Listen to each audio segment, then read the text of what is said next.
Welcome to our channel. Today we how to log into Airtable for big data catalog workflows, complete guide step by step clearly. To log into Airtable for your big data catalog workflows, start by opening your web browser. Navigate to the Airtable website by typing in airtable.com. Once the page loads, look for the login button located at the top right corner of the homepage. Click on the login button to proceed. You will be directed to the login page. Here, enter the email address associated with your Airtable account. Next, input your password in the designated field below your email. If you wish to stay logged in, check the Keep Me Logged In box. After entering your details, click the login button to access your account. If you've forgotten your password, click on the Forgot Password link. You will then receive instructions on how to reset your password via email. Once logged in, you will see your Airtable dashboard.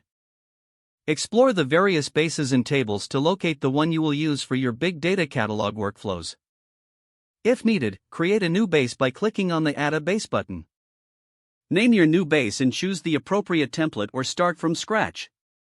Now you're ready to manage your big data catalog workflows in Airtable. Make sure to familiarize yourself with the layout and available features. Utilize the various views, such as Grid View and Calendar View, to organize your data efficiently. Once you are comfortable, start adding your data and collaborating with your team. You can invite team members by clicking on the Share button located at the top right of your base. Input the email addresses of the collaborators and assign appropriate permissions. After completing these steps, you will be fully set up to manage your big data catalog workflows in Airtable. If the page does not load, refresh the browser or try again in a private or incognito window.